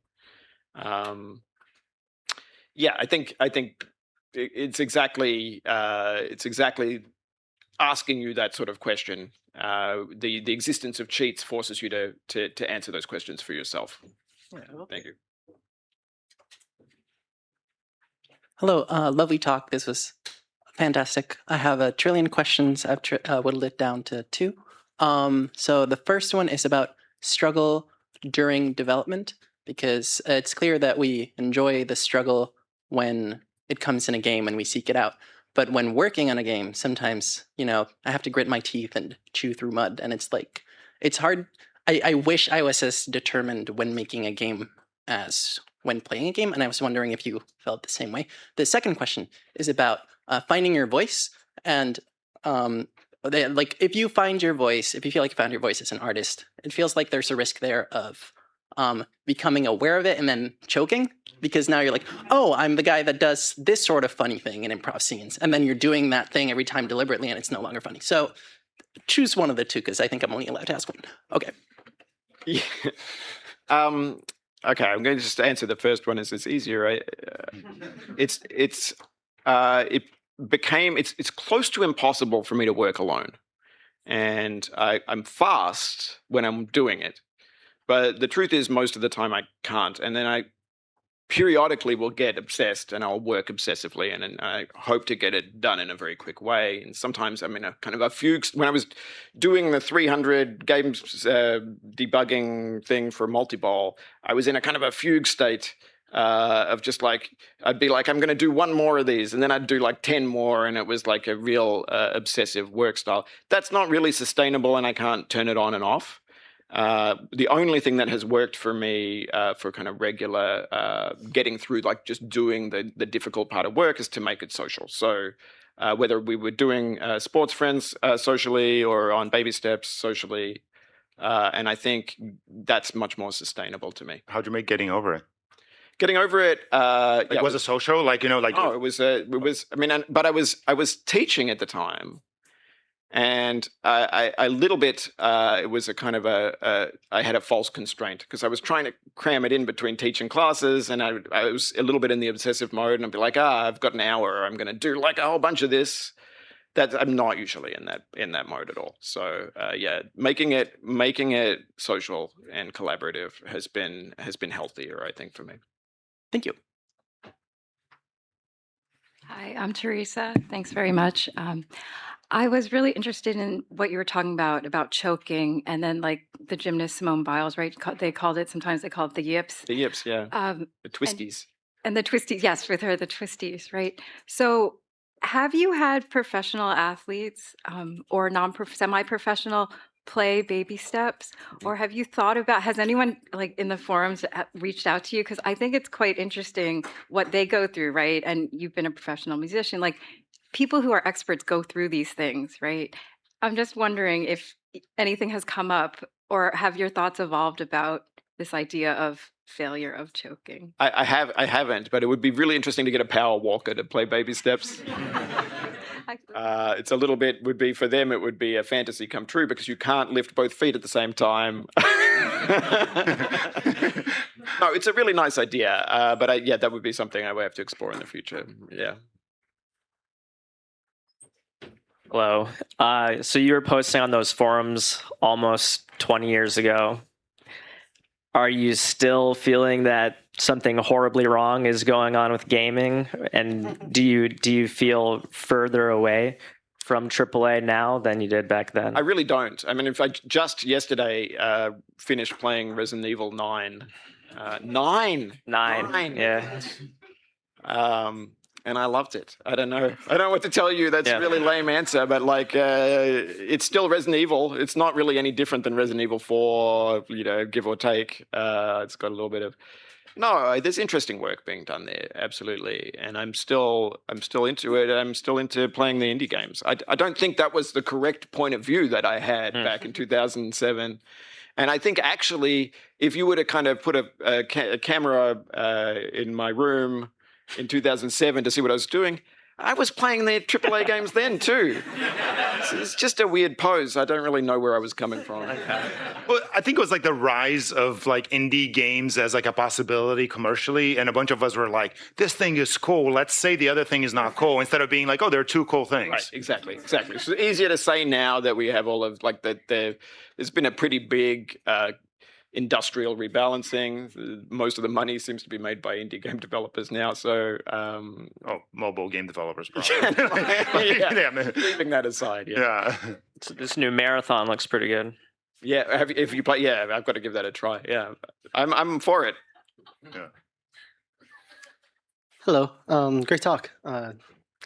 First, because I'm just a bit curious. I don't know if you've heard the term Foddy in games before. Just what's your opinion on that?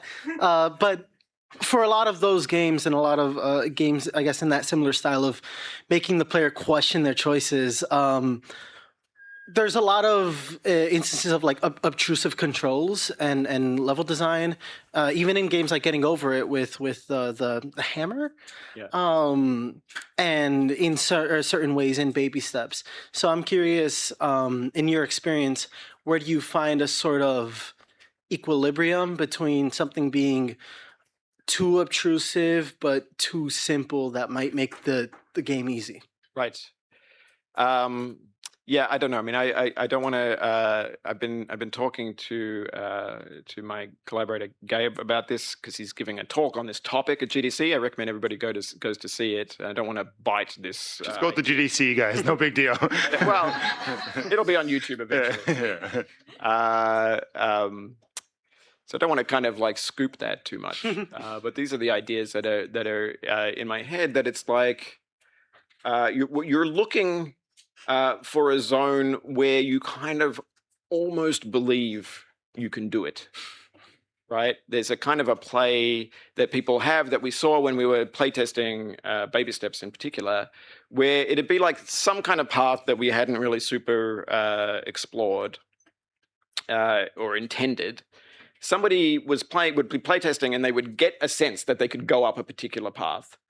And once they got that little hint of it, nothing could dissuade them from trying, right? Whereas there's a different kind of path that is conveying to the player that they definitely can't, right? Sometimes even paths that they easily could climb if they tried it look impossible. So you're looking for things that look doable but aren't really. I think that's the sort of the flavor in particular, and it's not a very orthodox flavor, but that was kind of what we've been dialed into. Yeah. Thanks so much. All right, we're running low on time now. I think we have a few minutes left. So this is what we're going to do. Y'all can either ask super quick questions so the people behind you get to ask, or take your time so they don't get to ask a question. Damn. It's your choice. I mean, like, look behind you as you make your choice. All right. Why did you make the Golden Cauldron idea in Getting Over It? What was behind that? Also, small two-parter. Wait, what? No. I'm joking. All right. The answer to that, I super regret making that Golden Cauldron. So if you don't know, if you beat Getting Over It once, you get an achievement. If you beat it a second time, you get a different achievement. And then I was like, I wanted to kind of tell people not to keep playing it and do something absurd. So the next achievement is you have to beat it 50 times. And it just goes to show, you get a golden pot. And it just goes to show how I don't really understand players. Because everybody wants the golden pot. The only support emails I get for getting over it now are people who are just distraught because they reinstalled the game and they lost the golden pot, and they're like, I got to get my golden pot back, and I want to like. But I think that's what it's like to be a game designer. Is you have to kind of accept that you don't necessarily understand how to play your own game. So it's in there as like a warning to not keep playing the game. It had the opposite effect. Cool.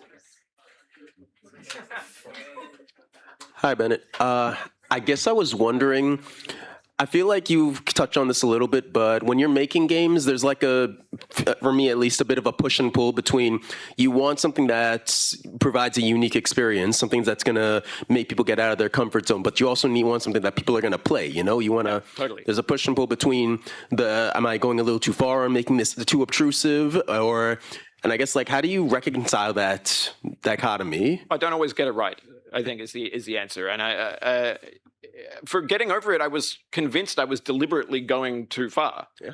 I had a small commission from Humble to make that game, and I thought it would have a very small player base of freaks, and I was hoping to find. There's so many freaks. I was hoping to find just a small number of freaks. And yeah, I mean, I think the only thing I've learned is you can't really know.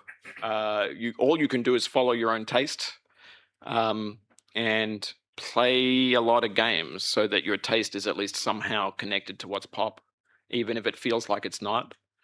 I will bang on this drum until the end of my life. If you're making games, you've got to play a bunch of them. Don't just be playing League of Legends. Play a bunch of games. Anyway. So basically just go full sicko mode. Got it. Thanks. Yeah. Hi, Mr. Foddy. You can go this way. For all your games, there's like a theme of restricting the controls to bring about new kind of emotions, I guess. What other mediums of control are you interested in? And do you think you could make a game like the games you make in like VR with like a high dimensional kind of control space?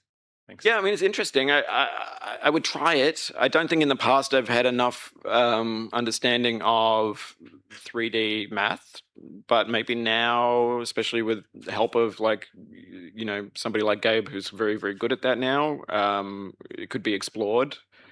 It's just when you get into the higher dimensional spaces, it's harder to control. So it's more sort of virtuosic to do something in it, and I think that's the reason you don't see a lot of that in VR world with the 6 degree of freedom controllers. Those controllers are great. You could make any kind of game in it, but constraints are good. They're helpful. Games are already complicated, even if they're just one digital button. So. I'd love to be able to do that. I'm not sure I can, but I wouldn't rule it out. I kind of think VR is a little bit dead, though. Like, thanks. How's our time? Are we supposed to be calling it soon, or what? We got an extension. All right, we got an extension. Just keep lining up. More endless questions. No, I'm giving an extension because we promised chat that they could ask questions. Oh, extension for chat. Okay, so no more people in line. And every question at most 5 minutes. No. Yeah, all right, you go. Keep it quick. Thank you. I was really struck by the beginning of the talk of the motivation of like trying to make addicting games, and kind of maybe the evolution of your drive throughout the talk. And I was really thinking about the idea of metacognition, and it almost feels like counter to what I typically think of as immersion in games, where you're kind of forcing players to be present in their bodies instead of like getting sucked into the screen. Mm-hmm. So I'm wondering, I guess, like, what's your motivation for delivering pain in gameplay to players? It almost feels like you're like forcing them to kind of get their veggies in their playing diet. It's interesting you say that. I don't know. There's this term that I've heard used in game design called upkeying and downkeying. And I can't remember which way around it goes. Naomi will have to help me out. But upkeying, I think, is when you're stepping out of the game more toward reality. Do I have that right? It's the other way around. Okay. Upkey is when you're getting more and more embedded into the game. You're embodied in the character. You're really kind of in the fantasy of the game. And then downkeying is when you are like stepping back out. The example is like if you're playing tabletop D&D, and I'm doing a voice and we're really all in character, that's up keying. And then if someone says, I need to go to the bathroom, that's down keying, right? And I think maybe on surface, you think that as a game designer, you always want to be up keying. I don't think that's right. I think that if you think about how horror films use comedy to kind of break tension, you want to be skillfully up keying and down keying all the time. And I do actually think you're right that there are moments where you feel like rage quitting a game, where you start to feel very angry, are moments where you're moving out of the game's reality. That's okay. I think that's an axis of control that we have as designers.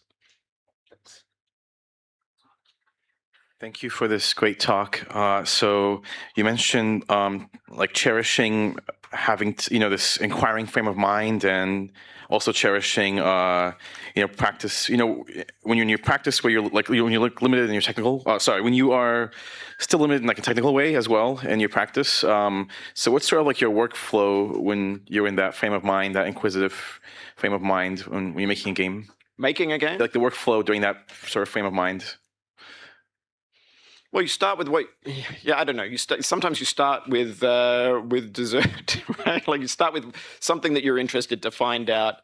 I call it dessert if I'm doing technical work that doesn't actually move me closer to finishing a game or implementing a design.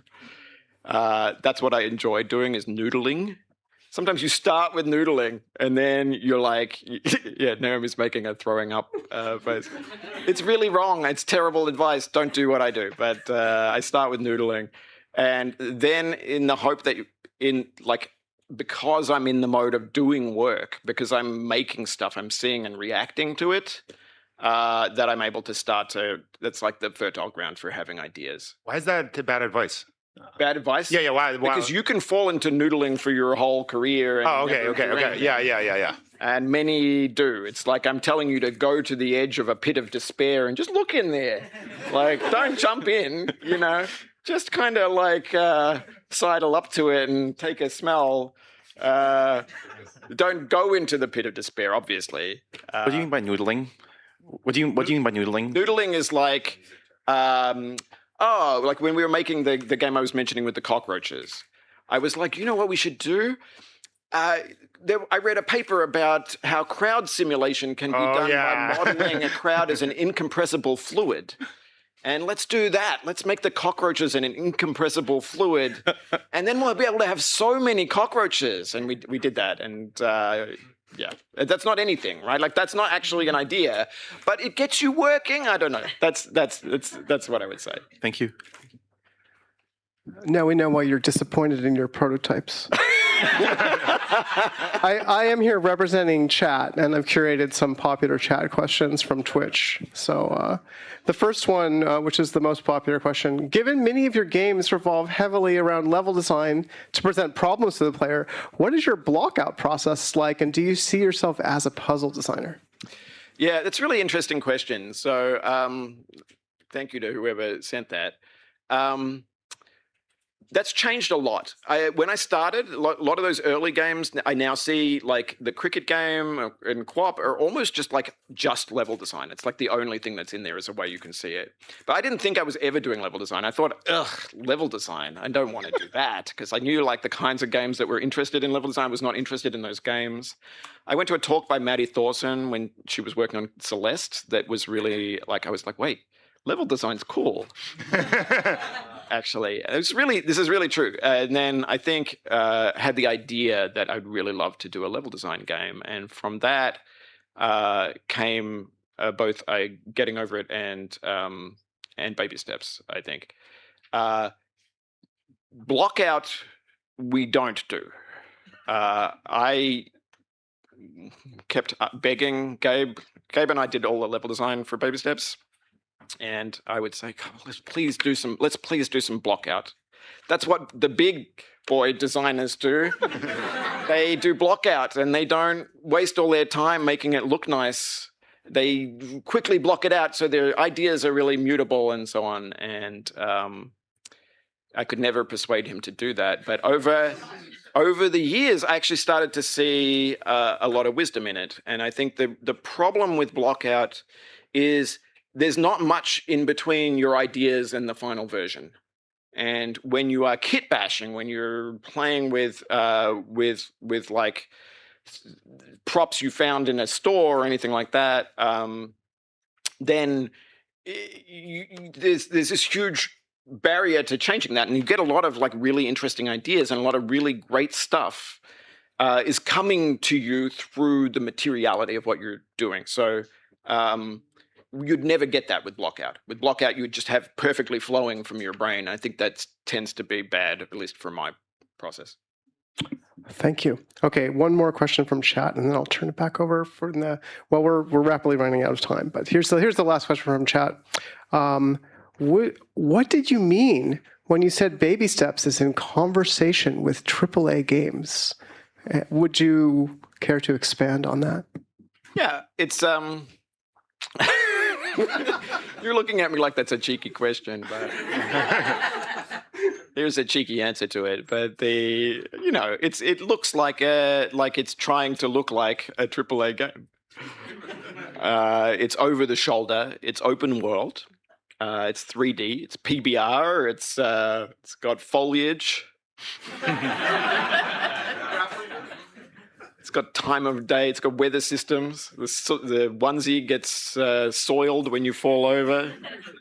There's a dynamic sweat stain that goes up his butt crack. He's got jiggle bones in his body.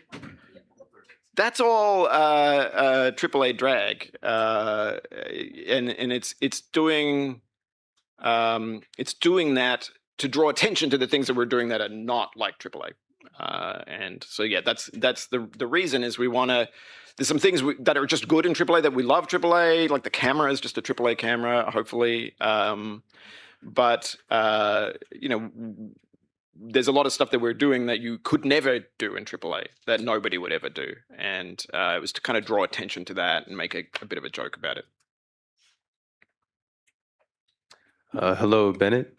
I am Rasu, and I just love the talk. And my question is, how do you market a game or to grab your desired audience or just an audience in general? And what do you focus on when making a trailer, especially like if it's a short trailer, like a teaser? Right. Yeah. A trailer has to, at best, tell people how to enjoy the game, because that's going to convince them that they could enjoy it. And that's what I was trying to do with all the trailers I've ever been involved in, at least since I started to sort of think deeply about it. Marketing a game, I have never really done. So, for Baby Steps, that's kind of handled by the publisher. And for Getting Over It, I did it exactly wrong. I had done a deal with Humble for their monthly deal, which doesn't exist anymore. And it was a very strange deal, which was that if you were a Humble monthly subscriber, when the game came out, which was 2 months before the public release, you got it for free.